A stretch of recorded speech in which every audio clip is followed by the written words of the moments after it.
Boa noite a todos. Boa noite. Boa noite. Boa noite. Quem está com som aí? Boa noite, professor. Boa noite. Boa noite, Jonathan. Boa noite a todos. Vou fazer uma coisa aqui.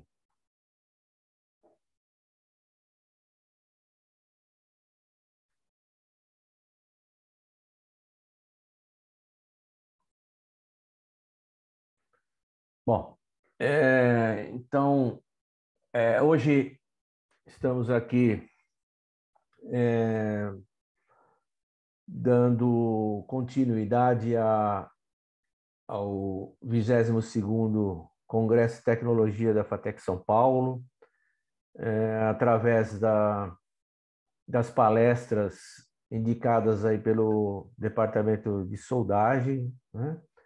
E hoje a gente vai ter aí a satisfação de ouvir um pouco o tecnólogo em soldagem, Fábio Henrique Delfino, né? É um prazer bastante grande ter aí os egressos, né, do curso de soldagem aí participando, né, dos eventos da FATEC, retornando aí, trazendo novas experiências, novas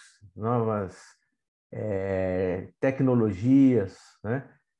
Então, a nossa participação, a participação do departamento, do curso de soldagem, né, no 20º Congresso da FATEC São Paulo, aí, através do convite, né, de palestrantes, né? A gente procura trazer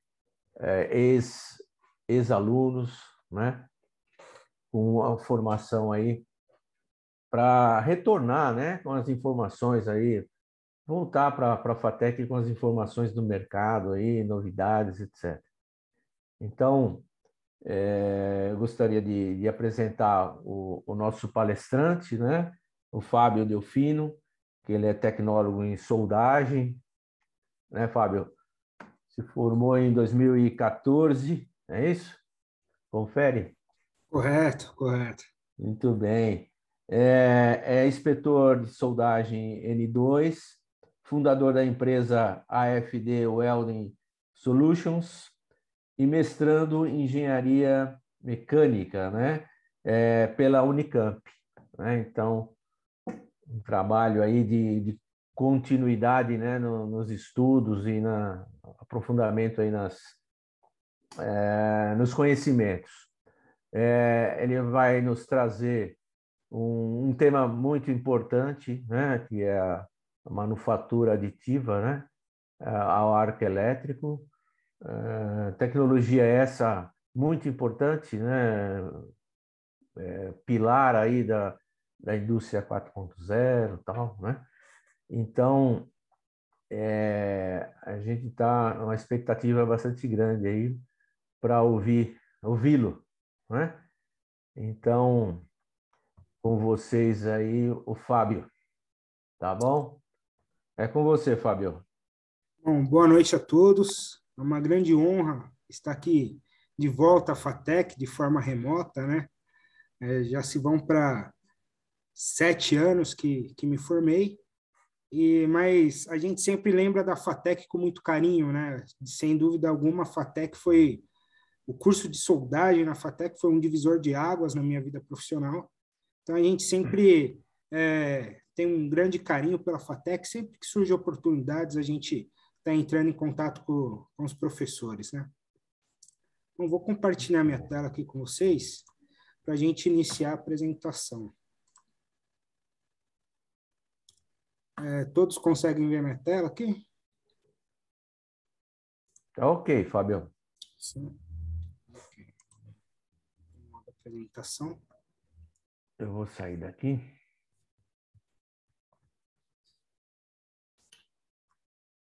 Só um minuto aqui, deixa eu só... Pronto. Bom, então, como o professor Almendra falou, hoje vamos estar falando um pouquinho sobre manufatura aditiva por deposição a arco, né? A manufatura aditiva de ligas metálicas, utilizando uma fonte de soldagem com deposição de arame. Bom, antes de falar do processo, fazer uma breve apresentação. Tenho 32 anos, sou, como o professor Almendra falou, sou tecnólogo em soldagem pela FATEC São Paulo, me formando no ano de 2014. Após a conclusão no curso de Tecnologia em Soldagem, cursei o MBA em Gestão da Produção e Qualidade pela FGV e atualmente eu estou mestrando em Engenharia Mecânica pela Faculdade de Engenharia Mecânica da Universidade Estadual de Campinas, a Unicamp. Sou inspetor de soldagem nível 2 nas normas ASME 8, divisão 1 e AWS D1.1, fundador e sócio da empresa AFD Welding Solution, que é uma empresa voltada ao ramo de inspeção, que nasceu lá em 2013. Então, fazíamos inspeção de equipamentos, qualificação de procedimentos de soldagem, inspeção de end.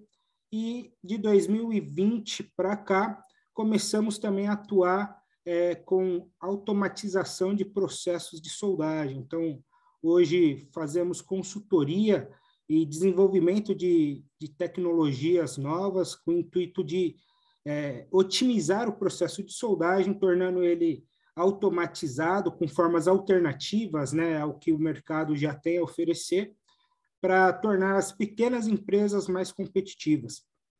E, por fim, sou pesquisador também na área de manufatura aditiva por deposição a arco, que aqui no Brasil é comumente chamada de MADA, e internacionalmente conhecida como WAAM, Wire Arc Manufacturing Additive.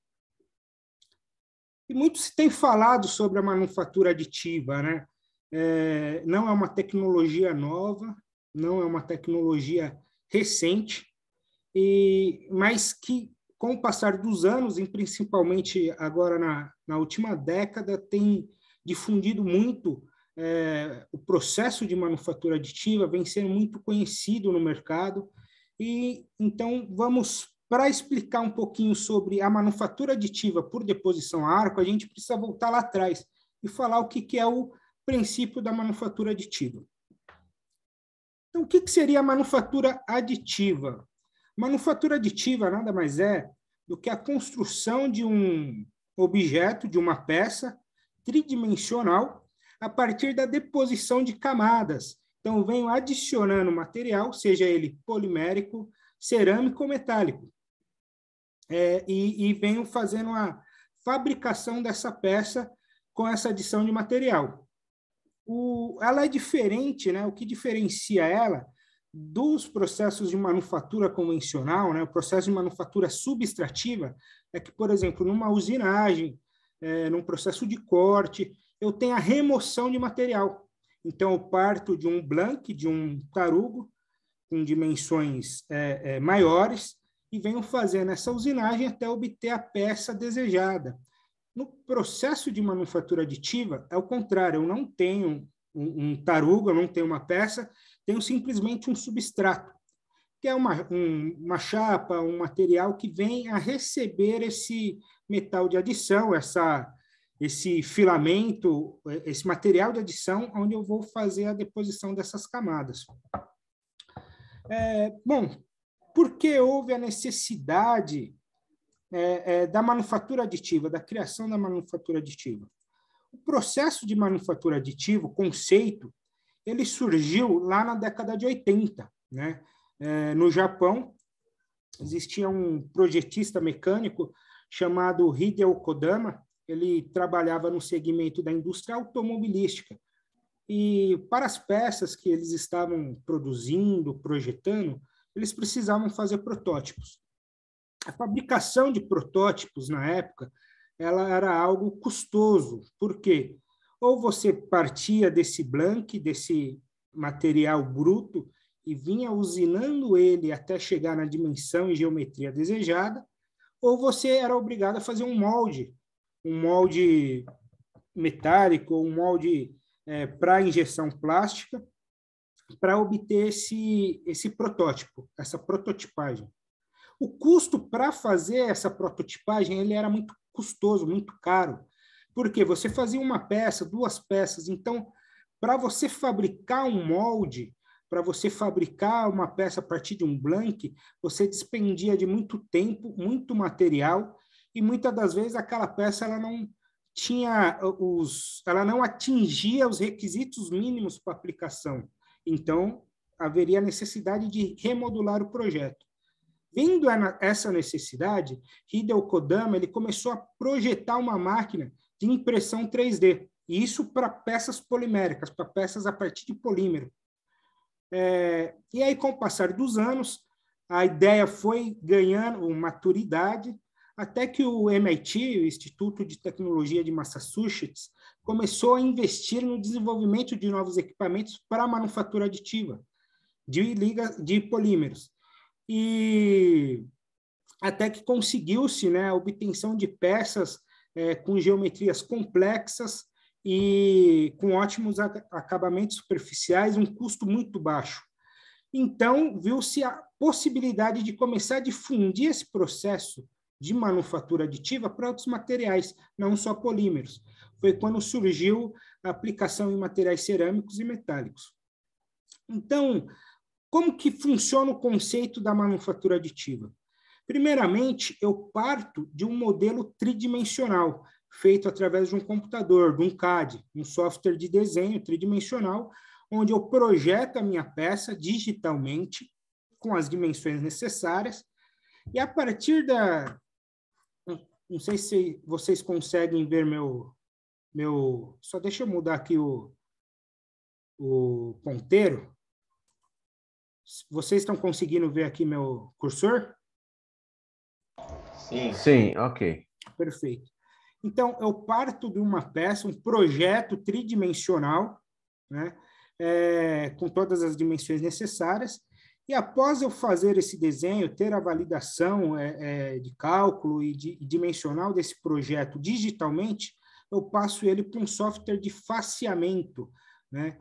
Nesse software de faceamento, ele pega esse objeto, esse componente tridimensional digital, e ele cria camadas, ele fatia essa peça, ele fatia esse objeto em diversas camadas. Essas camadas, dependendo do input que eu dou para o meu equipamento, da taxa de deposição que eu vou ter, e a partir desse fatiamento de material, ele enxerga cada uma dessas fatias como um plano bidimensional. E a partir desse plano bidimensional é traçado uma trajetória para o cabeçote que vai estar fazendo a deposição desse material de adição a partir de um código G, assim como uma máquina de um centro de usinagem ou uma fresadora CNC. Então, plano a plano, eu venho fazendo a deposição desse material até obter a peça final com as dimensões requeridas. Então, basicamente, eu parto de um projeto tridimensional, faço o fatiamento e, enfim, a impressão 3D desse objeto, dessa peça.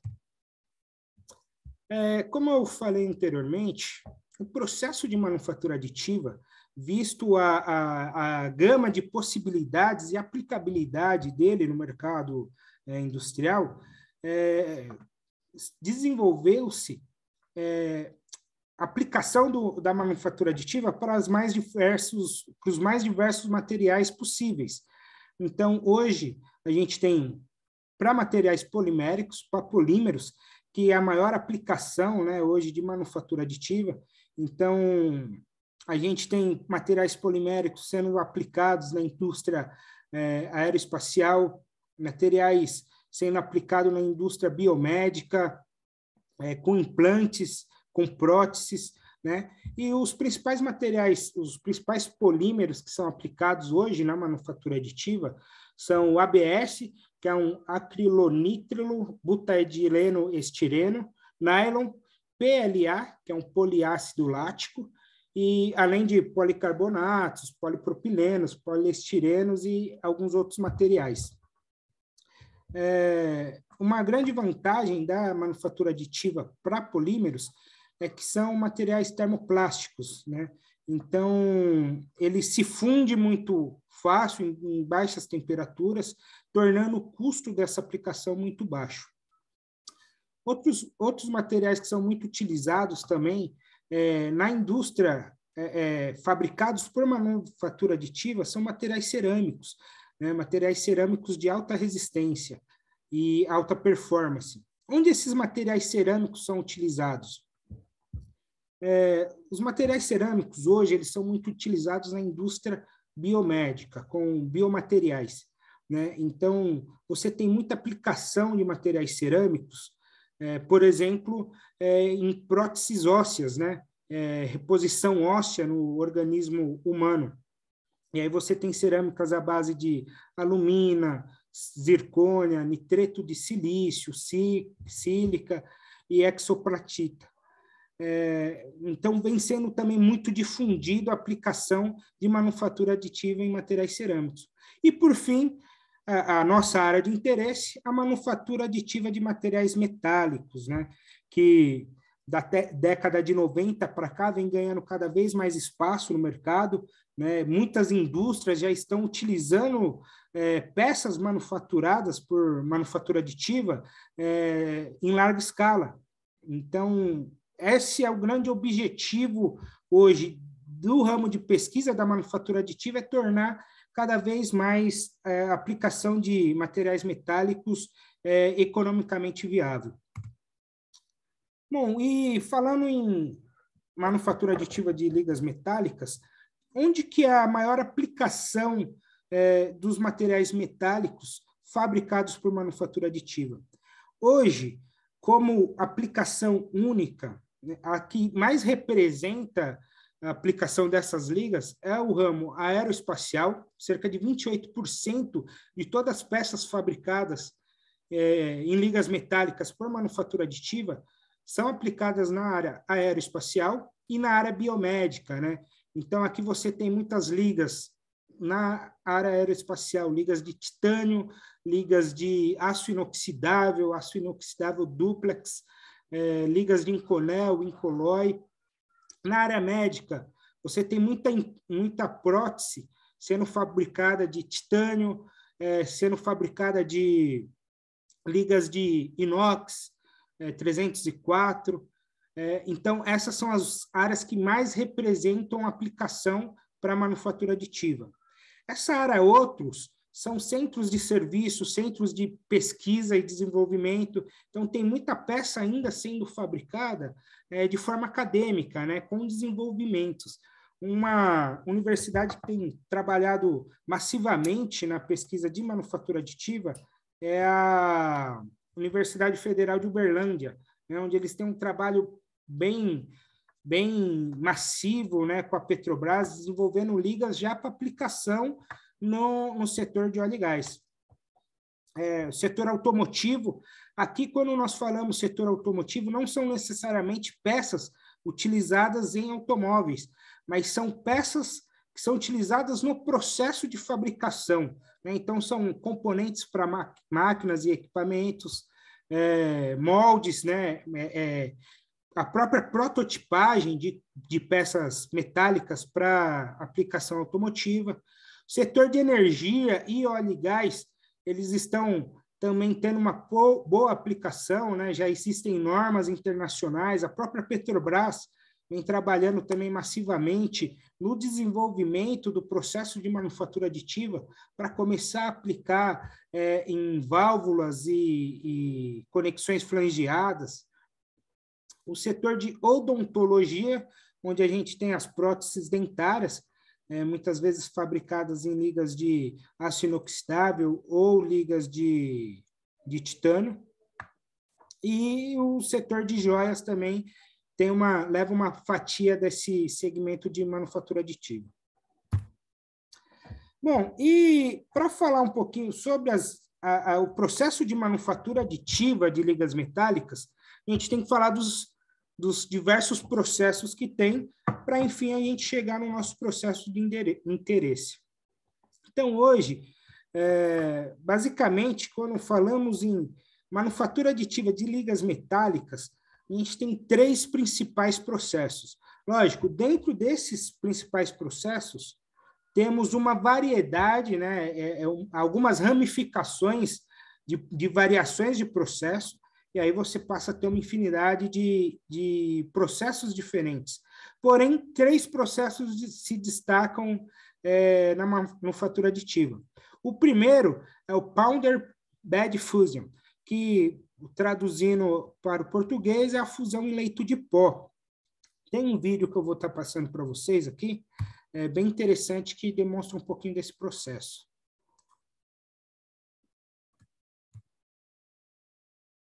Então, aqui, só para exemplificar, eu tenho uma camada de pó metálico que é depositada numa base, e eu venho com um laser, com feixe de laser ou feixe de elétrons, fazendo a fusão dessa camada de pó na geometria desejada.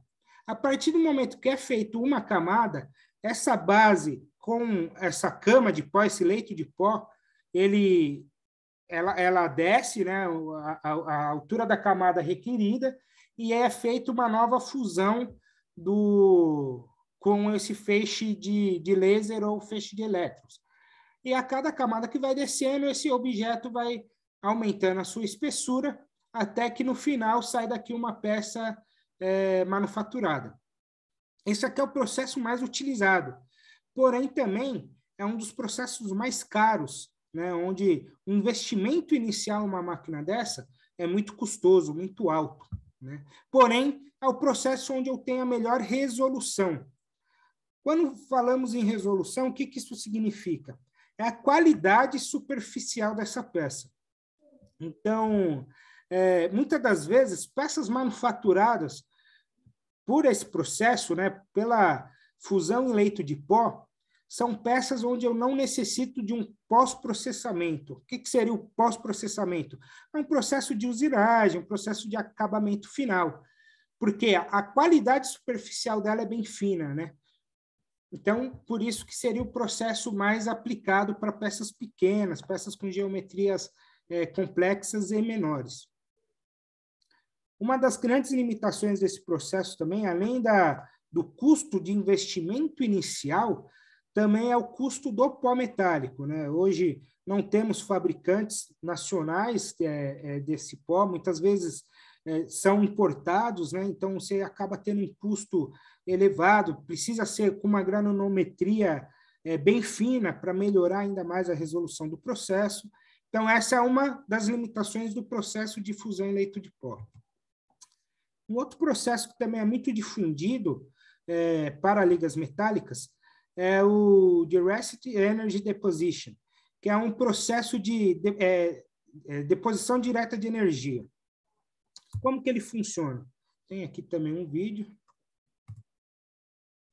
Esse processo, basicamente, ele usa uma fonte uma fonte de energia de plasma, onde eu faço a deposição de pó metálico também.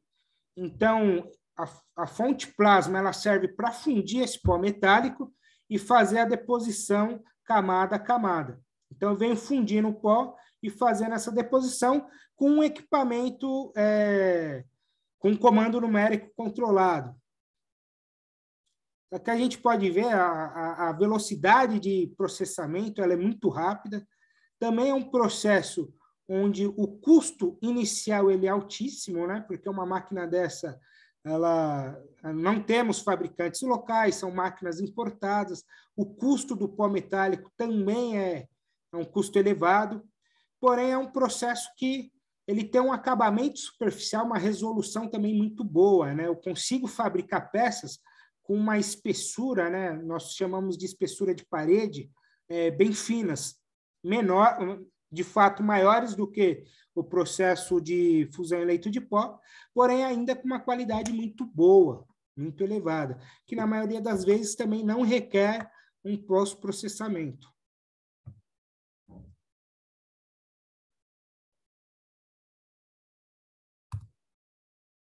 E, por fim, o terceiro, porém não menos importante, processo mais utilizado para a fabricação de peças de ligas metálicas é a manufatura aditiva por deposição a arco, né? Ou Arc Additive Manufacturing, no termo inglês, que basicamente é a deposição do material de adição através de um arame consumível.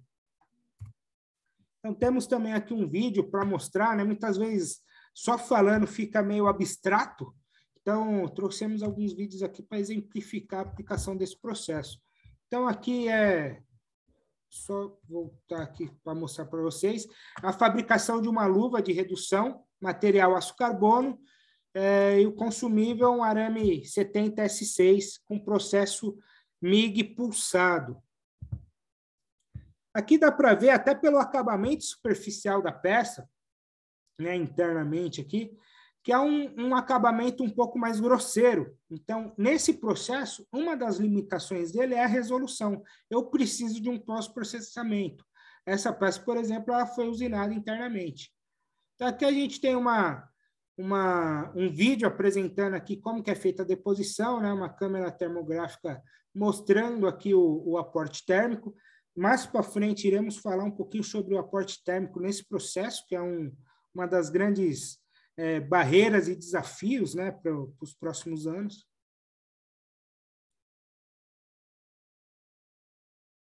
E aqui a gente tem mostrando, né, o gradiente térmico que é formado, as últimas camadas, elas vêm realizando um novo aporte térmico nas camadas anteriores, e aqui a peça acabada, ela ainda vai ter um pós-processamento, uma usinagem interna, a fabricação da rosca interna aqui para redução, para luva de redução. Então, esse é o processo de manufatura aditiva por deposição a arco com arame consumível. Então, o que, em resumo, seria a manufatura aditiva por deposição a arco? Basicamente, é um processo de manufatura aditiva, onde ele baseia na camada de deposições, na deposição de camadas através de um arco elétrico obtido por uma fonte de soldagem, né? É uma fonte de soldagem que ela vem sendo cada vez desenvolvida com mais recursos, porém com máquinas convencionais que tenham pelo menos um recurso de curto-circuito controlado ou um recurso pulsado, eu consigo realizar o processo de manufatura aditiva. Quais são os principais processos aplicáveis hoje para a manufatura aditiva por deposição a arco? Eu tenho o TIG Hot Wire. O que seria o TIG Hot Wire? É uma fonte de soldagem TIG, onde eu faço a fusão de um arame energizado. Então, por isso que chama hot wire, arame quente, né? Eu tenho um arame já sendo energizado, além do arco elétrico da fonte de soldagem. O processo MIG, né, GMAW, onde eu tenho um arame que vai ser responsável pela adição desse material, e aí eu posso utilizar um processo GMAW curto-circuito controlado ou um GMAW pulsado, né? Vamos falar um pouquinho mais para frente por que teria que ser um desses processos, dessas variações do processo GMAW. E a gente tem também o processo GMAW Hot Wire, né? Que é um processo onde eu tenho o arame consumível, que já está que vem sendo alimentado pelo próprio alimentador, que passa por dentro da tocha, com a adição de um arame adicional, né? Existem alguns trabalhos já sendo utilizados para a fabricação de peças com gradiente de composição química, onde eu utilizo dois arames diferentes, no alimentador de arame da tocha, né? E o outro adicional com uma outra composição química para eu ter uma peça com uma composição química desejada que seja diferente dos dois arames base. E tem também o processo com uma fonte de soldagem plasma, né, onde eu posso fazer a deposição, tanto ela sendo de forma híbrida, como plasma isolado. Então, só para exemplificar aqui, esses são alguns trabalhos, né, a qual usamos como referência, né? Só para ilustrar também, na Unicamp, nós estamos fazendo um desenvolvimento de um equipamento para manufatura aditiva por deposição a arco. Então, estamos bem evoluídos já, estamos na fase de validação do processo, onde conseguimos já fabricar algumas peças de Inconel 625, onde obtivemos microestrutura, composição química, resistência à corrosão, esperada conforme o requisitado por uma chapa base, né? uma chapa de Inconel 625. Então, é um processo que está bem evoluído, e esses são alguns projetos, alguns trabalhos que usamos como referência. Então, aqui só para exemplificar uma aplicação do processo TIG Hotwire, onde a gente tem uma tocha de soldagem TIG para fazer responsável pela fusão desse arame e deposição das camadas, e um arame energizado adjacente a essa fonte de calor, essa fonte de energia, onde eu venho fazendo a deposição com esse arame. O processo de soldagem TIG, ele tem algumas vantagens em relação ao processo GMAW. Qual que seria? Com o processo de soldagem TIG, eu consigo fabricar peças com uma espessura de parede inferior, menor do que com o processo GMAW. Então, peças com um pouco mais de complexidade, peças onde eu tenho alguns canais internos, ou que eu necessito, pela geometria, não realizar um pós-processamento, uma usinagem, eu consigo fabricá-las com o processo TIG, com uma qualidade, com uma resolução melhor do que o processo MIG-MAG. No entanto, o processo TIG eu tenho uma taxa de deposição muito baixa, comparado com o MIG-MAG. Então, em termos de produtividade, ele é bem inferior ao processo GMAW. Aqui um outro exemplo de um processo GMAW, né, de aplicação de manufatura aditiva por deposição a arco, utilizando uma fonte de soldagem GMAW. Aqui nesse exemplo, né, uma fonte de soldagem curto-circuito, controlado, onde eu estou fazendo a deposição no sentido do eixo Z, a deposição de camadas verticais. O porquê que a gente necessita que seja um processo de curto-circuito controlado ou um processo MIG pulsado? No processo curto-circuito controlado ou MIG pulsado, eu consigo um controle melhor da corrente de soldagem, né? A fonte de soldagem ela tem alguns recursos, né? Tem um software embutido nela, onde ela faz o controle dessa corrente de soldagem. No processo curto-circuito controlado, eu consigo trabalhar ainda com correntes mais baixas, né? O que me possibilita uma resolução melhor, ou seja, eu tenho um controle melhor da poça de fusão, de forma que eu não tenha dispersão lateral dessa poça de fusão no cordão. Então, se eu trabalhar com energias de soldagem muito altas, né, com uma taxa de deposição muito elevada, além de eu poder gerar fases deletérias nessa peça que está sendo fabricada, justamente pelo elevado aporte térmico, que a gente vai estar falando um pouquinho mais para frente, eu também posso ter a dispersão lateral dessa poça de fusão e o material ele começar a desprender lateralmente da peça a qual eu desejo fabricar, da geometria que eu desejo fabricar. Então, eu passo a ter uma distorção desse material. Então, por isso que eu tenho que trabalhar com energia de soldagem baixa, desde que eu garanta a fusão camada a camada, né? Nesse processo, nesse tipo de processo, eu também posso estar trabalhando onde eu falei para vocês, com uma fonte de soldagem também plasma para fazer essa deposição.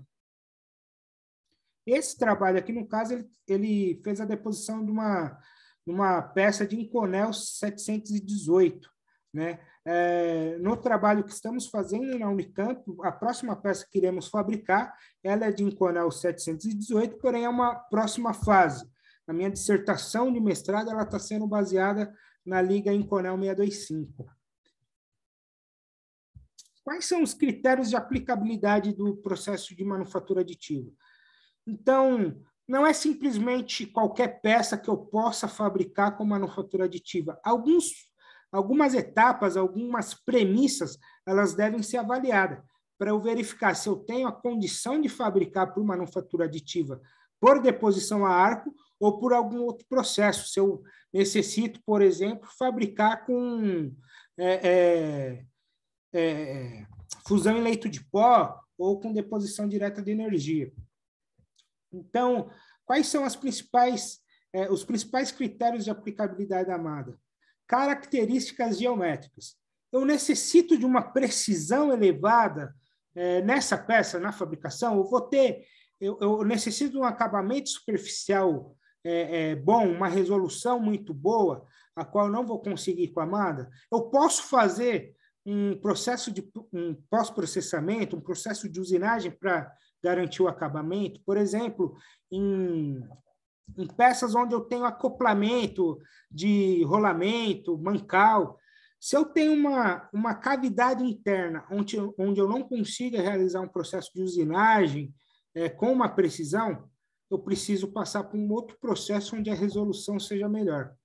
Onde é muito aplicado, por exemplo, manufatura aditiva por deposição a arco. Eu posso estar fabricando flanges, onde no diâmetro externo eu não preciso desse pós-processamento, eu posso deixar o acabamento superficial como soldado, né, como acabado, e eu faço a usinagem, o pós-processamento somente face de vedação face de assentamento de vedações e juntas, ou acoplamento, onde eu vou ter o acoplamento da tubulação para realizar a soldagem, ou partes de peça onde eu tenha uma necessidade de um acabamento superficial mais fino, com uma rugosidade melhor. E espessura da parede. Infelizmente, uma das limitações do processo de manufatura aditiva por deposição a arco, utilizando uma fonte de soldagem MIG-MAG, a espessura de parede é limitante. Então, já fizemos alguns testes, alguns outros trabalhos também já fizeram algumas comprovações, onde o processo GMAW eu vou conseguir paredes, no mínimo, de 3,5 mm, 4 milímetros. Paredes menores que essa eu não consigo com esse processo, então eu tenho que partir para um outro processo, talvez com custo maior, mas que me garanta uma precisão, uma qualidade, uma espessura de parede menor. Outra questão que é muito importante ser avaliada, características físicas. O processo de manufatura aditiva, por deposição a arco, ele pode deixar descontinuidades? Pode. É difícil eu ter uma falta de fusão, desde que eu tenha todos os parâmetros bem controlados. Então, existem parâmetros que requerem muita atenção para você minimizar descontinuidades. Controle de distorções. Como falamos, é um processo onde, devido ao aporte térmico repetitivo, né, camada a camada, eu estou induzindo mais calor àquela peça, eu posso ter um nível de distorções maior, que impeça a aplicação da manufatura aditiva por deposição a arco de forma produtiva, né? Se eu fizer um controle de deposição e estratégia de deposição apurado, onde eu consiga avaliar qual que é o melhor trajeto para realizar essa deposição, eu consigo ter um controle das distorções. No entanto, é algo bem complexo de eu controlar. É possível, mas é mais complexo. Então, se eu preciso de uma tolerância geométrica muito precisa, sem distorções, eu tenho que partir para um outro processo. Tensões residuais, assim como eu falei, o controle da estratégia de deposição, ele deve também ser muito bem avaliado, estudado, né? Hoje a gente tem softwares que fazem essa análise da melhor estratégia de deposição, justamente para minimizar as tensões residuais. Por quê? Existem peças onde... Acho que tem alguém com o microfone aberto. Por favor, desliguem os microfones aí, por favor. Bom, enfim, o processo de manufatura aditiva, né, por deposição a arco, ele também pode gerar bastante tensões residuais. Então, essa estratégia de deposição ela tem que ser muito bem avaliada. Por quê? Eu posso ter peças onde tenho espessuras um pouco mais finas em uma região, espessuras maiores em outra, peças com canais internos numa região e na outra uma área muito grande, maciça. Então, o nível de tensões ele não vai ser distribuído de forma homogênea. Então, eu posso ter muitas tensões residuais numa região da peça e poucas em outras. Então, essa estratégia de deposição ela é muito importante para eu controlar essas tensões residuais. E, através desses softwares de análise de tensões residuais, eu também consigo prever a necessidade ou não de um tratamento térmico de alívio de tensões, né, justamente para minimizar as tensões residuais geradas pelo processo. E outra vertente muito importante que deve ser avaliada para o critério de aplicabilidade do processo são as propriedades mecânicas do material. Então, resistência mecânica, resistência à corrosão, composição química, microestrutura. Esses são aspectos também muito importantes que devem ser avaliados para a definição do processo de manufatura aditiva. Por que isso? Por exemplo, resistência à corrosão. Se eu estou fazendo a fabricação de uma peça de inox ou uma peça de aço inoxidável duplex, dependendo do aporte térmico, o tempo que a geometria, que é o componente, fica exposto a temperaturas críticas, eu posso ocasionar o surgimento de fases deletérias que vão comprometer a resistência à corrosão do material.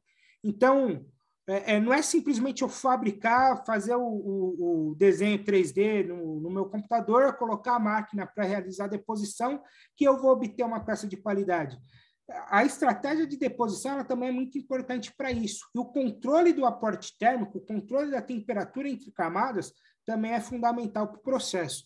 Mais para frente eu vou estar trazendo um exemplo da questão do aporte térmico. Então, quais são as principais variáveis do processo de manufatura aditiva, para a gente minimizar todos aqueles possíveis problemas que a gente tem que avaliar? Heat input, então a energia de soldagem ela é muito fundamental. Eu tenho que trabalhar com heat inputs mais baixos, né? Energia de soldagem mais baixas, para evitar crescimento excessivo de grão, para evitar a formação de fases deletérias, para evitar a dispersão e distorção da peça a qual eu estou fabricando. Stick-out. O stick-out também é muito importante. Por quê? Quando eu estou fabricando uma peça para manufatura aditiva, eu venho depositando camada a camada. A cada camada que eu deposito, consequentemente, eu tenho que vir subindo a tocha, a fonte de alimentação do arame, juntamente com a peça. Licença. Dependendo da altura da camada, o stick-out ele pode ser uma variável que vai mudar de camada a camada. Numa camada, às vezes, o material, a camada fica um pouquinho mais alta, o stick-out ele já vai... A distância bico-peça ela vai ser diferente e consequentemente, stick-out também, que é o tamanho do arame que está para fora do bico, né, de contato. E aí eu posso ter uma variação na minha tensão de soldagem e, consequentemente, largura da poça de fusão e controle da poça de fusão. O que estamos fazendo, por exemplo, no equipamento que construímos para controlar o stick-out? Estamos utilizando um controle AVC. Então, pela variação de tensão do meu arco de soldagem, do meu arco elétrico, a máquina ela manda um comando para o software, para o CNC, e aí ele faz a compensação da altura dessa tocha, da altura da tocha. E ele vem subindo ou descendo a tocha para eu controlar a tensão de soldagem. Isso é muito fundamental para eu conseguir a estabilidade do arco durante todo o processo de deposição e a estabilidade geométrica e de acabamento da peça. Porque se eu tiver alteração de stick-out durante o processo de deposição, eu vou ter uma geometria completamente disforme, né, com entrâncias, variação na espessura da parede. Então, esse processo é muito importante. Isso aqui esse controle, inclusive, da altura do arco, acabou tirando noites de sono, nossa, né? Teve uma noite que eu passei a noite inteira estudando um pouquinho sobre esse controle AVC, justamente para a gente controlar essa distância bico-peça e, consequentemente, o stick-out. Controle de temperatura. Controle de temperatura ele é fundamental, tanto para a estabilidade geométrica do equipamento, como para a formação de fases deletérias. Diâmetro do arame consumível. O diâmetro do arame, a bitola do arame, ele também é muito fundamental quando eu falo de espessura de parede. Ou seja, para a manufatura aditiva, por deposição a arco, o ideal é nós trabalharmos com arame com diâmetro menor que 1 milímetro. Então, fizemos alguns testes com arame de 0,8 milímetros, 0,9. Com diâmetros muito maiores, eu começo a ter uma espessura de parede muito elevada, né? Justamente porque eu começo a aumentar a largura da poça de fusão e consequentemente, largura do cordão. Enfim, então é uma variável muito importante para o processo de manufatura aditiva, né? Existem alguns trabalhos fazendo a manufatura aditiva com arames ultrafinos, né? Arames na ordem de 6/10 de diâmetro, 0,6 milímetros de diâmetro, para conseguir cada vez espessuras menores. Com esses arames que foi possível a obtenção de peças aí com 3,5 milímetros de espessura de parede. Gás de proteção ele é fundamental, assim como o processo de soldagem, né? O gás de proteção ele pode ou não comprometer a estabilidade do arco e até mesmo, por exemplo, numa fabricação de peça de aço inoxidável duplex, garantir através do gás de proteção, eu consigo até melhorar o balanço de ferrita e austenita num aço duplex. E a estratégia de deposição, para controle das tensões residuais, controle do aporte térmico, para ter uma distribuição melhor do aporte térmico na peça e evitar alguns problemas. Então, esses são os principais fatores que influenciam o processo de manufatura aditiva por deposição a arco. Então, aqui agora tem mais 2 vídeos muito interessantes de processo de manufatura aditiva por deposição a arco. Esse primeiro vídeo ele é da Fronius, né? Então, é um teste que fizeram com uma máquina CMT, né? Com a tecnologia curto-circuito controlado, tensão, corrente de soldagem baixa, né? Para evitar essas dispersões. E eles estão fazendo um cone, então fizeram uma peça em 4 horas, essa peça, um processo até bastante rápido, né? Com manufatura aditiva. Essa é uma das aplicações. E esse outro vídeo que eu trago para vocês é um vídeo bem bacana, onde ele mostra que o processo de manufatura aditiva, eu posso não somente fazer a deposição no substrato, né? O substrato pode não ser só uma chapa que vai receber esse material, como também pode fazer parte do corpo da peça final, né? Então, esse vídeo é bem interessante. Eles estão fabricando uma turbina, onde ele tinha o eixo já dessa turbina, e ele vem fazendo a deposição das pás, né, das hélices dessa turbina, por manufatura aditiva. Essa aqui é uma máquina com 7 eixos, né? Então, ela consegue fazer uma geometria bem complexa. A máquina a qual construí, ela tem 3 eixos, estamos fazendo a instalação do 4º eixo agora, mas está longe de chegar a essa peça. Então, aqui ele vem fazendo a deposição dessas pás da turbina, né? Uma pá eólica, uma pá helicoidal, e aqui mostra o processo de usinagem posterior com a peça acabada. Então, a gente consegue ver, apareceu essa marca d'água aqui, mas dá para enxergar, o acabamento superficial pós-usinagem é muito bom, né? Livre de defeitos, livre de imperfeições. Tem alguns vídeos, outros vídeos que mostram uma peça dessa com processo de líquido penetrante, né? Uma inspeção de líquido penetrante posterior à usinagem, isenta de descontinuidade, isenta de poros, de trincas, falta de fusão. Então, é um processo que é bem robusto, né? E está ganhando cada vez mais espaço pela versatilidade dele, né? Então, nós vemos aqui, por exemplo, essa turbina com essas pás, com essas hélices helicoidais, ela, se você fosse partir de um material bruto, o quanto de material que você teria que usinar, né? Existem alguns estudos que dizem que no processo de manufatura subtrativa, onde você tem a usinagem, remoção de material para obtenção da peça final, em alguns casos você chega a perder 70% do peso da matéria-prima em cavaco, ou seja, de um material bruto, um exemplo de 100 quilos, 70 quilos eu perco em cavaco, até 70 quilos, né?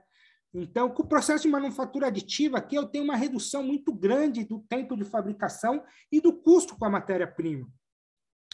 Uma outra possibilidade de fabricação de uma peça dessa seria ou forjada, mas também eu vou requerer sobremetais maiores, ou uma peça fundida, né? Porém, muitas vezes eu tenho que fazer uma peça só, uma peça de reposição. Eu não tenho como... O custo para eu fazer um molde, para fazer essa peça fundida, seria muito caro, né? Para fazer uma única peça. Então, a aplicação da manufatura aditiva ela é ideal nesse sentido, né? Onde eu tenho peças não seriadas, peças com geometrias complexas não seriadas, onde o custo de eu fabricar por um outro processo seria muito elevado. Então, eu entro com a fabricação por manufatura aditiva.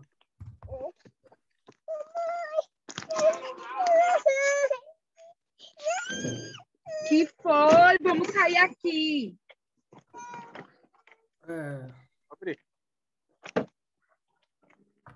Bom. Enfim, qual o microfone aberto aí, por favor? Ser nada. No domingo ela já estava com febre, o vô dela falou. Oi, microfone aberto aí? Claro, segura daquele.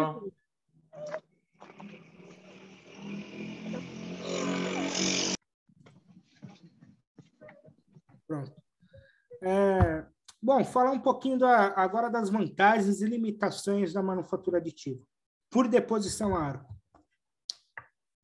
Uma das grandes vantagens do processo é o baixo capex, baixo investimento inicial, né? Só para vocês terem uma ideia, nos demais processos, por exemplo, com manufatura aditiva por fusão em leito de pó, eu uso uma fonte laser para fazer a fusão daquele pó metálico e vim fazendo camada a camada, chega a ser, dependendo dos casos, 400%, 500% mais caro do que um equipamento para manufatura aditiva por deposição a arco. Para vocês terem uma ideia, eu fabriquei, né, com investimento próprio, não houve investimento da universidade ou de alguma outra empresa privada. Eu consegui fabricar um equipamento de manufatura aditiva, logicamente em escala reduzida, né, onde eu consigo fabricar peças de até 400 por 300 por 150 milímetros de altura. Eu fabriquei na minha oficina, aqui em casa, né? Então, é um equipamento CNC, uma máquina CNC, onde você consegue fabricar em escala reduzida, em escala pequena. Lógico, a estrutura precisa ter uma certa robustez para não haver distorções devido ao aporte térmico. E uma fonte de soldagem com um curto-circuito controlado ou um MIG pulsado, né? O maior custo, na verdade, vai ser a fonte de soldagem. Então, o investimento ele é relativamente baixo, né? Logicamente, você quer peças com maiores precisões, aí você tem equipamentos fabricados por indústrias de grande porte, indústrias europeias, né? Tem muita empresa na Europa fabricando equipamento de manufatura aditiva, equipamentos robustos, máquinas híbridas, né? Máquinas onde eu realizo o processo de manufatura aditiva e na mesma máquina eu já realizo a usinagem, né? A usinagem de regiões onde eu necessito ali um acabamento melhor. Então, eu tenho... É como se fosse a tocha de soldagem ela estivesse num magazine de um centro de usinagem. Uma das ferramentas é a tocha, eu venho, realizo a deposição, essa tocha sai, eu venho com um cabeçote para fazer a usinagem da peça.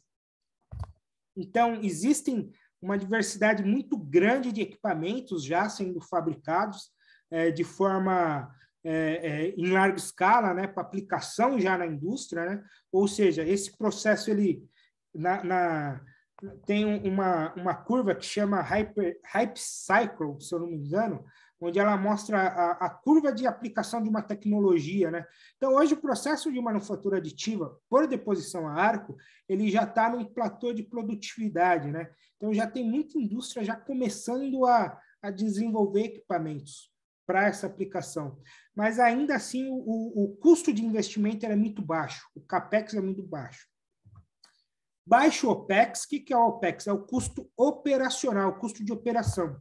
Ou seja, lógico, tem as suas especificidades, mas eu não preciso de um profissional altamente qualificado para operar uma máquina de manufatura aditiva por deposição a arco, né? Eu preciso, de fato, um programador, né, de CNC, alguém que conheça operar uma máquina CNC e alguém que tenha conhecimento de soldagem, um operador de soldagem, um soldador, para fazer os ajustes necessários na máquina de soldagem. Mas, com a máquina CNC, eu já consigo fazer uma interface, né, que é agora um projeto que estamos trabalhando na interface homem-máquina, né, IHM, entre a máquina CNC e a fonte de soldagem, para no próprio CNC eu fazer a programação dos parâmetros de soldagem para fazer a operação de manufatura aditiva. Então, é um custo baixo de operação, né? Eu não me requer consumíveis, insumos altíssimos, né? Eu tenho uma grande disponibilidade de material consumível, então, de fato, dependendo da aplicação, dependendo da liga que eu quero e das propriedades mecânicas, químicas e resistência à corrosão que eu desejo obter, eu vou precisar, muitas vezes, juntamente com um fornecedor de consumível de soldagem, desenvolver uma liga especial, desenvolver um consumível especial. Mas, na maioria das aplicações, eu posso utilizar consumível de prateleira, consumível que qualquer fornecedor, Biller, ESAB, Weldinox, tenha pronta entrega. Então, tem uma grande disponibilidade desses materiais, diferente do pó.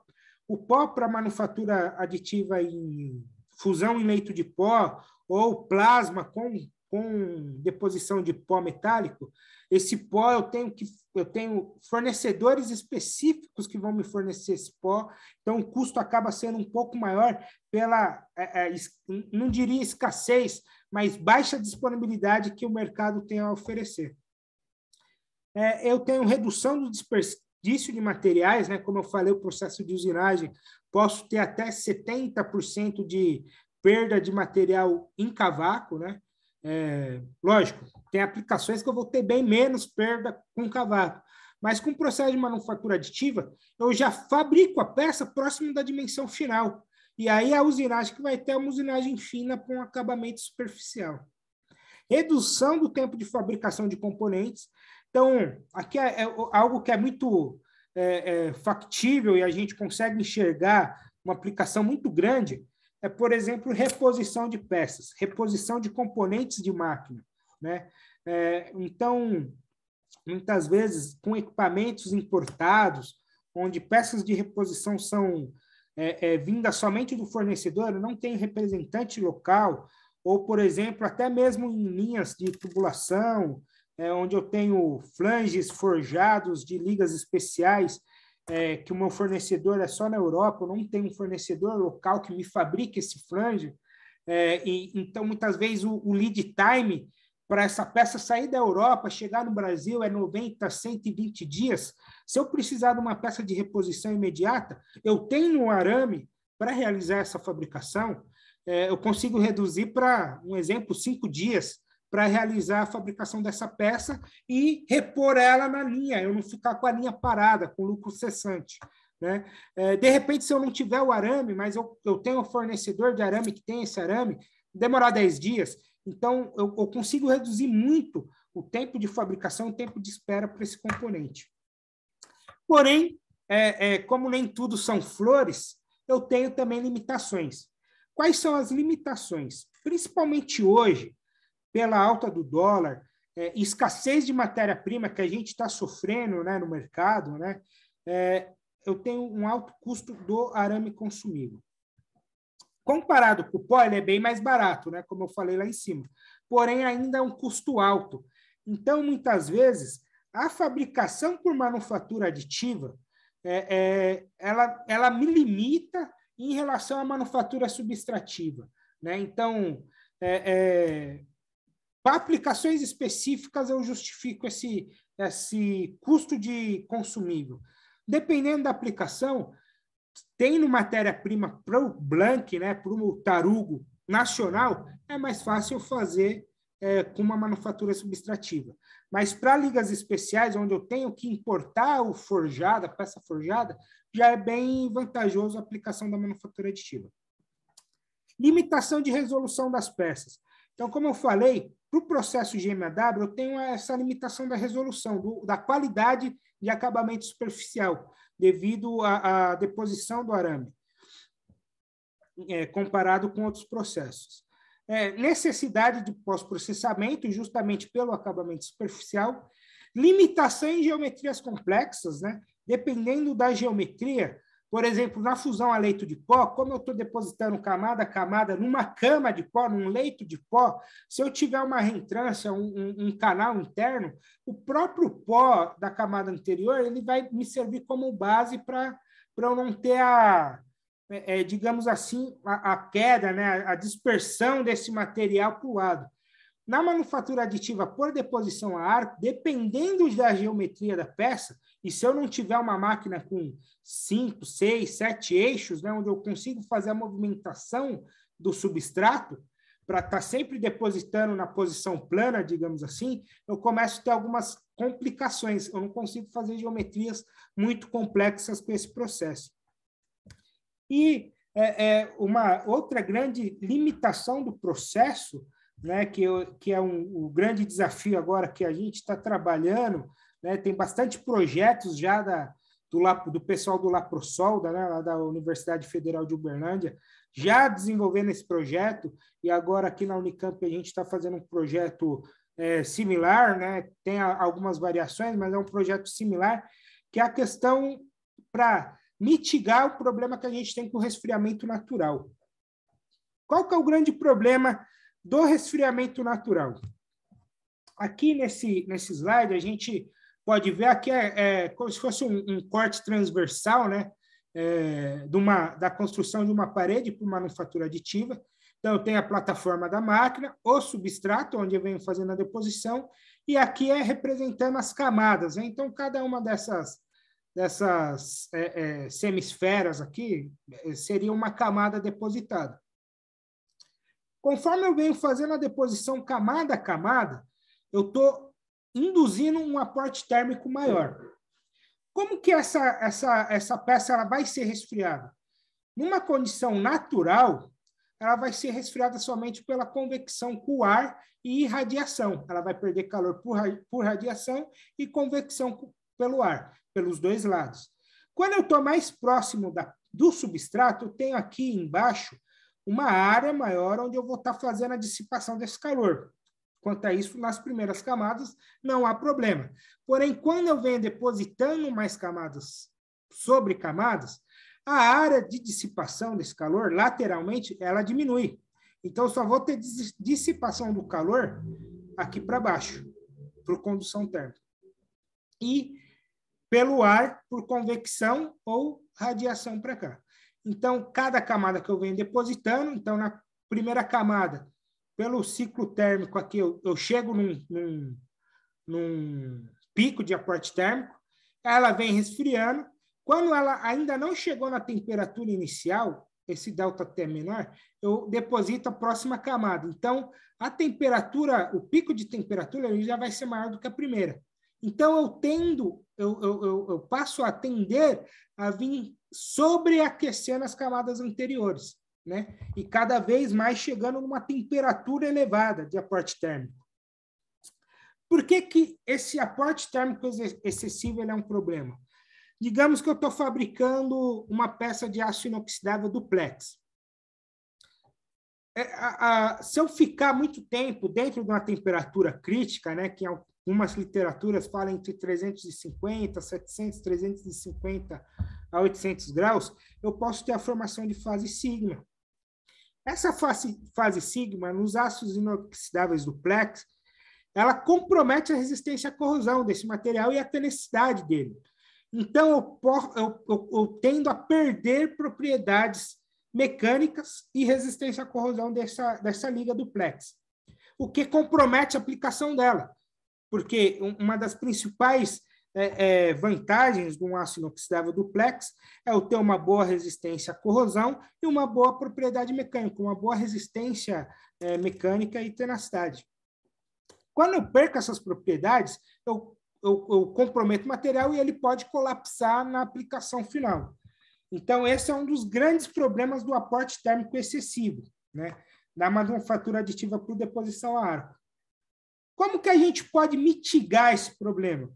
É o que a gente vem estudando agora, né? De fato, estou dando todo o crédito para o pessoal lá do Laprosolda, da Universidade Federal de Uberlândia, mas é o processo de resfriamento forçado, né? Então, como que eu faço para resfriar essa peça? Para ela ficar o menor tempo possível dentro dessa zona crítica de temperatura. Eu faço a deposição das camadas dentro de um recipiente com líquido refrigerante, com a água, né? Ou com fluido, com algum aditivo para diminuir a temperatura. Ou seja, eu não vou fazer a soldagem dentro da água, mas conforme eu vou subindo camada por camada, o nível de água dentro dessa cuba, dentro desse recipiente, ele vem subindo, mantendo, logicamente, uma distância H da poça de fusão. Essa distância vai variar aí de 20 a 30 milímetros. Como que eu garanto que sempre tem essa distância da poça de fusão para a superfície da água? Através de uma boia. Então, com uma boia, conforme a tocha vem subindo, essa boia passa a não ter mais contato com água, ela abre uma válvula solenoide e eu aumento o nível de água, mantendo sempre um resfriamento forçado desse material, minimizando, assim, o tempo de exposição na temperatura crítica. Lógico, dependendo do material, se é um material suscetível a trinca-frio, um material suscetível à formação de martensita, por exemplo, isso é impraticável. Mas para uma liga duplex, uma liga de Inconel, é uma prática recomendada e uma prática que a gente está vendo que consegue mitigar muito problema do aporte térmico excessivo. Bom, e para finalizar, falar um pouquinho sobre normatização no processo de manufatura aditiva.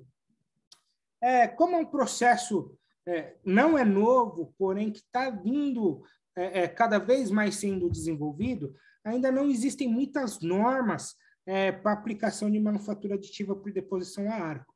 No entanto, a STM ela tem um comitê F42 que bienalmente, né, a cada 2 anos, eles se reúnem para definir algumas regras, alguns padrões e normas para o processo de manufatura aditiva por deposição a arco. Então, a gente já tem algumas normas que vêm sendo difundida cada vez mais, né? Uma delas é a F3187, que ela é um guia, né, para processos de manufatura aditiva por deposição de energia direcionada, que é aquele processo de plasma com deposição de pó metálico. E temos também as duas normas mais reconhecidas no segmento, que é a STM F279212A, que ela é uma norma de terminologia, é um padrão de terminologia para tecnologias de manufatura aditiva. Então, assim, esse é um processo que a gente tem muito para falar, né? Ainda tinha muita coisa para a gente poder explanar, mas devido ao tempo, a gente tentou otimizar todo o conteúdo de forma introdutória para que ficasse claro para todos os ouvintes aí poderem participar. Então, finalizando, gostaria de agradecer a todos, né? E deixar aqui aberto agora para perguntas. Caso alguém queira fazer alguma pergunta, estamos à disposição.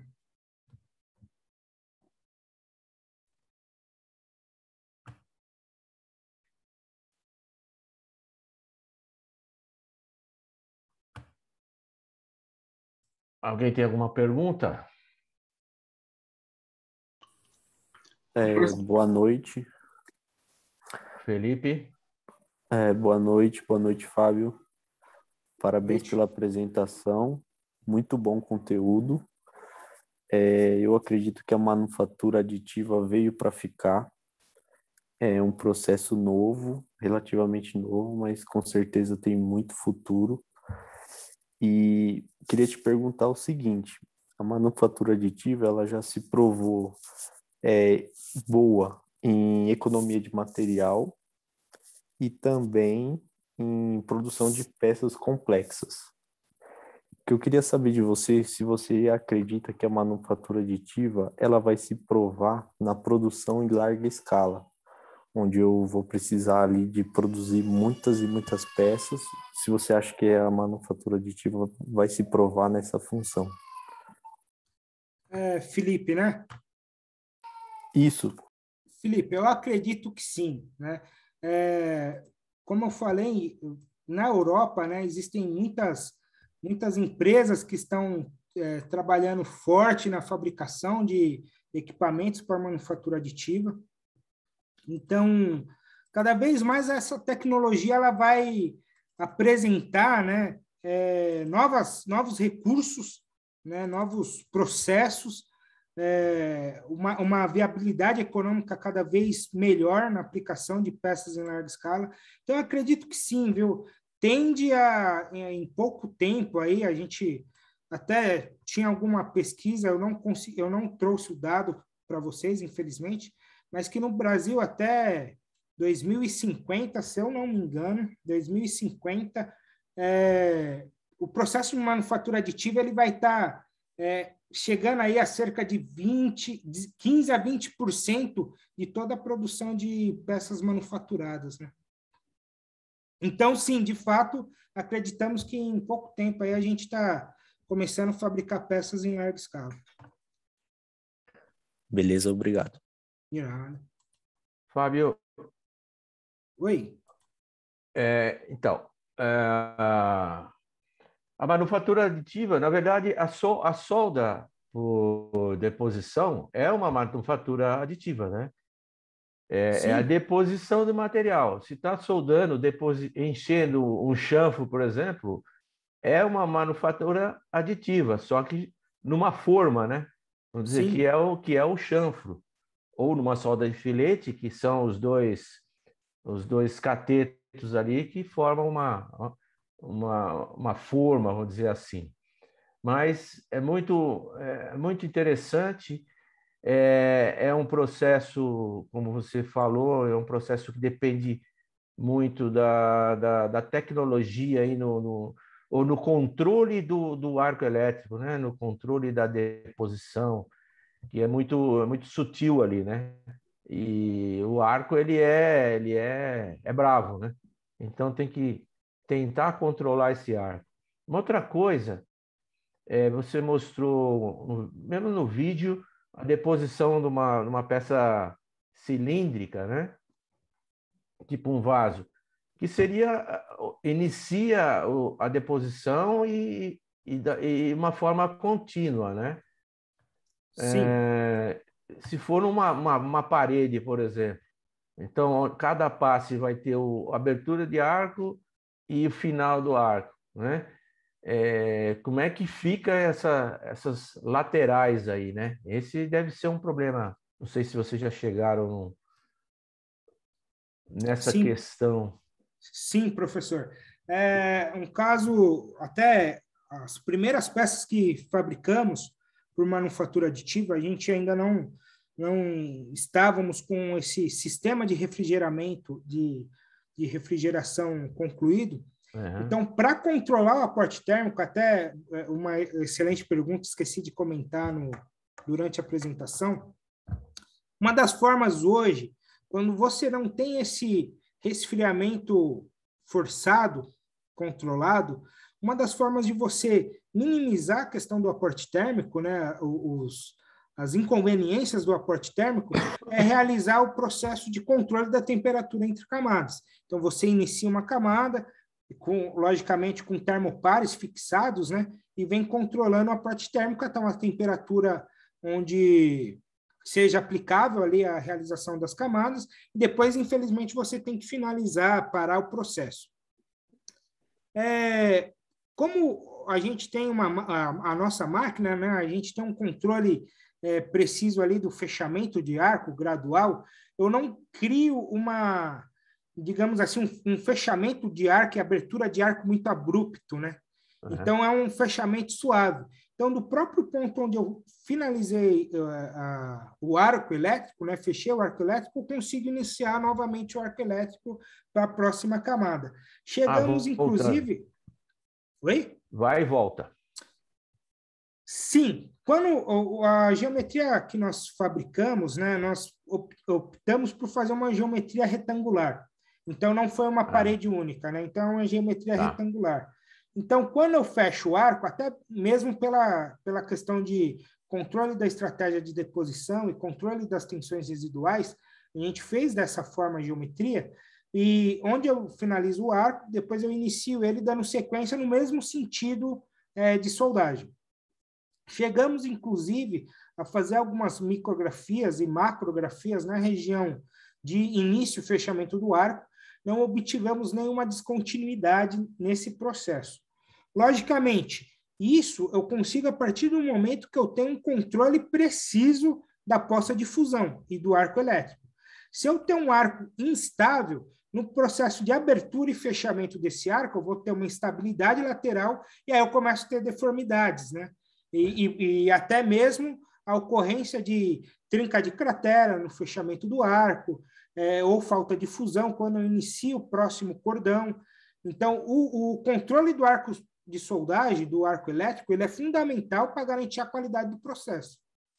Eu não posso ter nenhuma instabilidade. Até mesmo por isso que o controle da altura, né, que nós fizemos com esse sensor ADC, ele é fundamental. Porque se eu tiver alguma disparidade ali, alguma irregularidade na altura da distância bico-peça, eu começo também a ter instabilidade do arco. E no processo de abertura e fechamento, ocasionar alguma não conformidade, alguma descontinuidade. Perfeito. Muito bem. Mais alguma pergunta? Boa noite. Boa noite. Oi, João Batista. Tudo bem, professor? Tudo bem, João? Quanto tempo? Opa. Uma pergunta. Assim, quando nós selecionamos um material para realizar um serviço de solda, para encher ali uma junta, o que se espera do material depositado é que ele tenha uma resistência no mínimo igual ao do material de base. Isso é garantido nesse processo de manufatura aditiva, porque eu não estou falando aí especificamente de uma junta. Eu estou falando de uma peça, de uma geometria, às vezes simples, às vezes complexa, e qualquer ponto dessa peça, se eu medir as características desse material, eu vou ter assegurado em todos os pontos a característica de resistência dele? Excelente pergunta, João. O processo de manufatura aditiva, justamente uma das limitações dele, como falamos, é a questão do controle de temperatura entre passes. Isso é fundamental para você garantir as propriedades mecânicas e metalúrgicas da peça a ser produzida. Nós construímos corpos de prova em aço carbono, em aço inoxidável 316L e liga de níquel em Corel 625. Todas nós obtivemos, garantimos a resistência mecânica da liga base, né, digamos assim, como se fosse da chapa base, né? Considerando uma chapa, por exemplo, o aço inoxidável 316L, uma chapa SA 240-316L. Garantimos todas as propriedades mecânicas. A questão do controle interpasse ele é fundamental para eu garantir também as propriedades metalúrgicas, né? Garantir a resistência à corrosão. Então, por exemplo, na liga de aço inoxidável 316L, nós não conseguimos, né, no corpo de prova que fizemos, garantir que ela fosse aprovada no ensaio de corrosão. Nós fizemos ensaio de corrosão por polarização anódica e ensaio de corrosão G48, STM G48. Não conseguimos garantir as propriedades de resistência à corrosão, justamente por uma decorrência do aporte térmico elevado, né? Então, a gente, infelizmente, teve formação de carboneto de cromo, formação de fase sigma, que acabou comprometendo a integridade de resistência à corrosão da liga. Porém, resistência mecânica ela foi aprovada. Então, sim, desde que eu controle todos os parâmetros do processo, como aporte térmico, energia de soldagem, eu consigo atingir as propriedades requeridas para o material base a ser depositado. Beleza, compreendi. Obrigado. Então, a característica básica que a gente tem na solda do passe posterior, revenir o passe anterior, garante, né, a estabilidade do material, mas eu achei interessante esse ponto que você falou a respeito desses testes de corrosão. Como eu trabalho muito com material 316L agora, eu pensei em algumas geometrias, algumas peças um pouco complexas de serem fabricadas e onde seria viável esse tipo de manufatura. Obrigado. Não, legal, bacana. O próximo teste que nós iremos fazer com essa cuba, né, de refrigeração, a gente já está prevendo mitigar esses problemas de resistência à corrosão, justamente por eu ter um controle mais preciso do resfriamento e evitar que o material fique muito tempo nessa temperatura crítica, né? Então, acreditamos que as próximas peças a serem fabricadas não teremos problema de corrosão. Fábio, temos uma pergunta aqui no chat do Alberto Souza. Ele pergunta o seguinte: qual a visão futura da manufatura aditiva para o mercado de engenharia aeronáutica, aeroespacial e de ciência de materiais, uma vez que a indústria aeronáutica não admite erros e os metais admitidos podem ser de peças complexas? Sim. Inclusive, né, respondendo a pergunta, uma das grandes áreas, como nós vimos, salvo engano, no terceiro ou quarto slide, né, uma das principais aplicações hoje da manufatura aditiva de ligas metálicas é justamente no setor aeroespacial. Então, também é o setor que mais investe nessa tecnologia hoje, mundialmente falando. Então, de fato, né, a tecnologia de manufatura aditiva, logicamente, nessa aplicação aeroespacial que tem maior espaço fusão em leito de pó, é um segmento em que vem sendo feito muito investimentos e a maioria das tecnologias novas que vem nascendo é mediante a esse segmento aeroespacial. Então, de fato, nos próximos anos, a gente enxerga como uma aplicação muito grande, né? Tende a aumentar a fabricação de peças no segmento aeroespacial e justamente a validação de processos novos. Então, os ensaios para o segmento aeroespacial, ensaio de fadiga, ensaio de impacto a temperaturas baixas, ensaio de tração em temperaturas elevadas, aditiva, por deposição a arco. Então, enxergamos que em pouco tempo aí justamente no segmento aeroespacial, a gente vai ter uma difusão muito grande desse processo e grande aplicabilidade. Muito bem. Bom, eu acho que devido ao nosso... Opa, o que aconteceu aqui? Observante. Opa, Walter. Boa noite. Professor, eu tive um problema no áudio aqui, só um minuto. Alô? Alô? Oi, agora estou ouvindo. Acho que eu tive um problema no meu fone aqui. Ah, tá. Estamos ouvindo. Então, eu tenho uma pergunta. Pois não. Referente ao o processo de fabricação em relação à máquina. Eu vi que tem vários eixos, né? Tem desde a fabricação de uma peça convencional até o mais complexo. Normalmente, essas máquinas de manufatura aditiva, elas têm geralmente quantos eixos? E a outra pergunta é em relação à faixa de espessura, que Eu vi que fabrica desde as mais finas, né? Mas uma faixa, o range dela, essa é outra pergunta. Correto. Bom, a questão da quantidade de eixos das máquinas, né? Bom, vai variar muito da peça, da geometria a qual é esperada. Então, por exemplo, a máquina a qual construímos, a gente consegue fazer algumas peças complexas, porém tridimensionais. Eu tenho 3 eixos só. Tridirecionais, digamos assim, né? Eu só tenho 3 eixos, estamos fazendo a instalação do 4º eixo, né? Então, a gente vai conseguir fazer algumas peças, né? Um pouco mais complexas, com algumas geometrias angulares, porém, ela atende à nossa necessidade atual.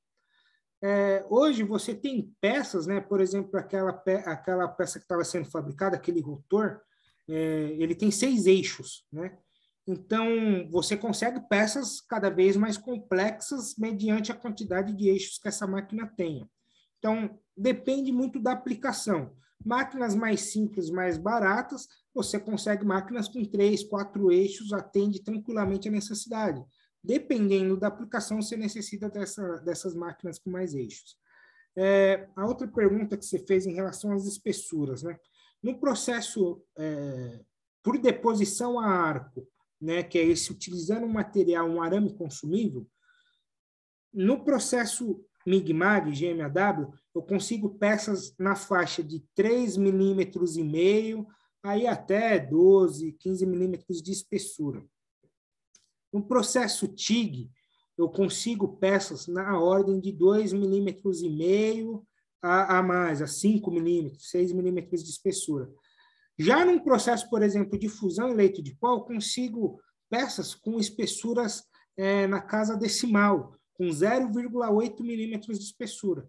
Então, a gente vê que o grande desafio do processo GMAW também é a gente tentar com arames ultra finos, né, arame na faixa de 0,6 milímetros de diâmetro, conseguir diminuir essa faixa de espessura hoje obtida, né? Mas o mínimo que conseguimos com o processo de GMAW é 3,5 milímetros. Beleza, ok, obrigado. Okay. O Silvestre fez mais uma pergunta aqui no chat também.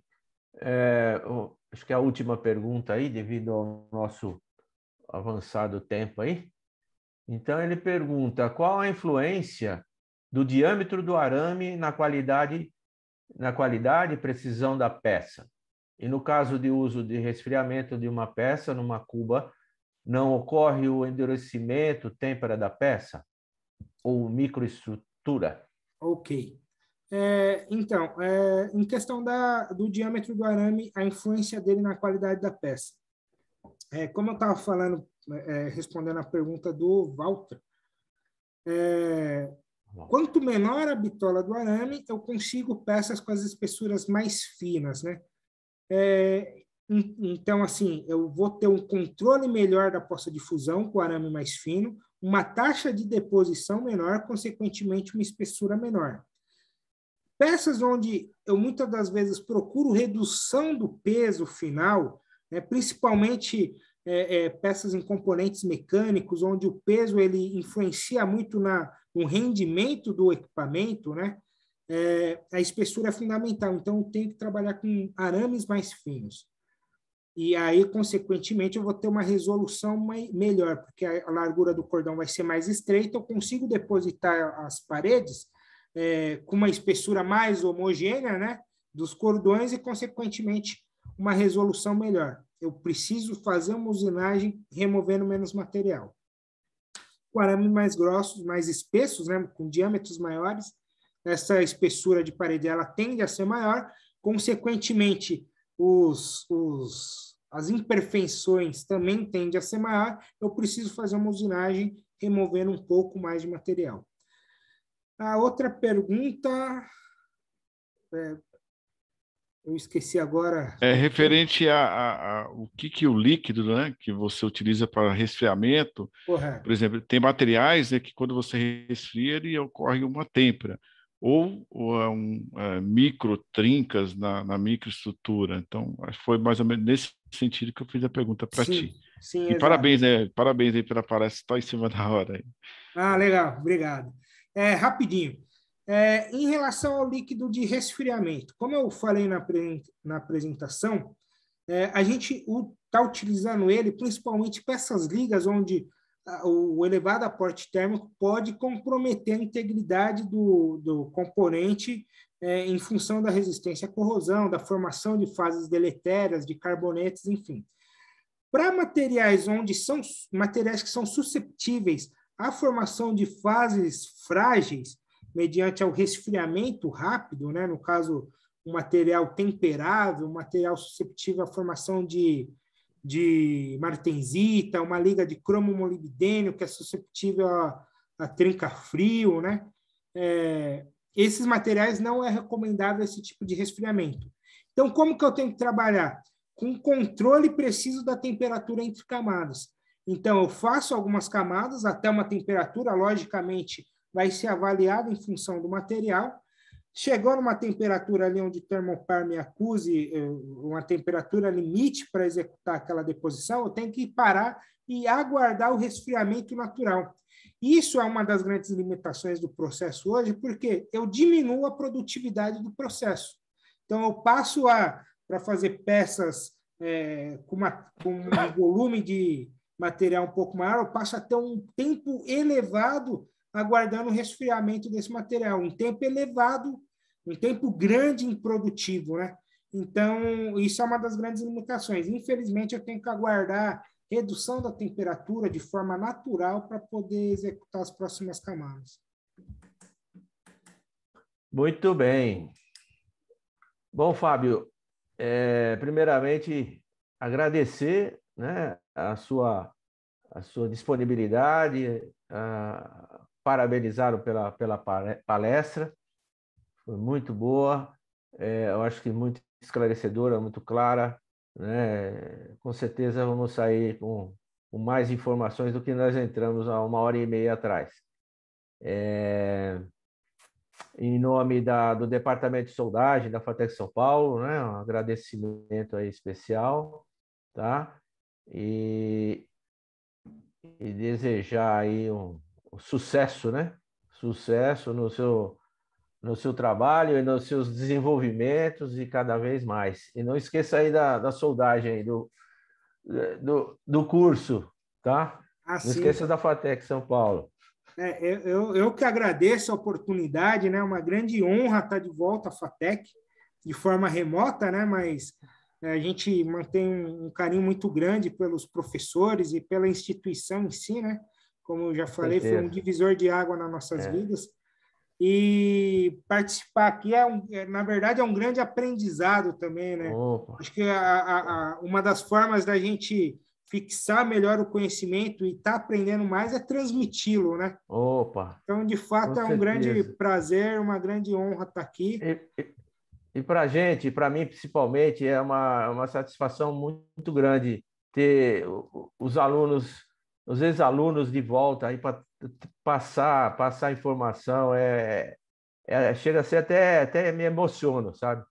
Sim. Então, é muito legal, porque eu sou tecnólogo também, né? Sou da primeira turma de soldagem, né? Então, estou Então, tem uma trajetória aí e ver o pessoal voltar aí é muito legal. Então, de fato. Obrigado aí e esperamos contar com você para as próximas. Ok, agradeço também a presença de todos. Deixo também um convite, né? Mais para frente estaremos finalizando mais uma etapa do equipamento que construímos. Possivelmente vamos fazer um showroom, né, lá na Unicamp para apresentar o equipamento para o meio acadêmico. Então, farei o convite para o professor Almendra, espero que ele compartilhe com todos que participaram hoje. Isso tem que passar, essas coisas tem que passar para frente, tem que... Sim. Não adianta. A gente não pode ficar com as coisas só para a gente, tem que... divulgar, tem que divulgar, tem que... Com certeza. É por isso que a gente vai crescendo cada vez mais. De fato, de fato. Teve uma pergunta aí no chat com relação a certificado, né? O Simpla ele vai emitir o certificado automaticamente dos participantes, tá? Inclusive para os palestrantes e para os ouvintes também. Ah, legal. Perfeito. Tá bom? Então, uma boa noite a todos aí, né? Esperamos retornar presencialmente aí para a gente começar a se ver, né? E vamos nessa. Tá bom? Boa noite a todos. E caso queiram, estou nas redes sociais aí no LinkedIn, pode contactar a gente, a AFD também está lá, a AFD Welding Solution, está no LinkedIn também, quem quiser nos seguir lá, a gente está sempre, principalmente daqui para frente, vamos estar disponibilizando bastante material lá para o pessoal poder acompanhar nossos trabalhos, e também temos um podcast que o pessoal, mais alguns palestrantes que vão estar falando aí, chama Papo de Qualidade, no canal do YouTube da AFD Welding. Vocês podem acompanhar lá também. Inclusive, o professor Almendra vai ser um dos próximos palestrantes, um dos próximos apresentadores lá no podcast. Contamos com todos vocês aí. Estaremos lá. Abraço. Com certeza. Um abraço a todos. Até mais. Boa noite. Boa noite. Boa noite. Boa noite, obrigado a todos. Boa noite. Boa noite a todos. Obrigado.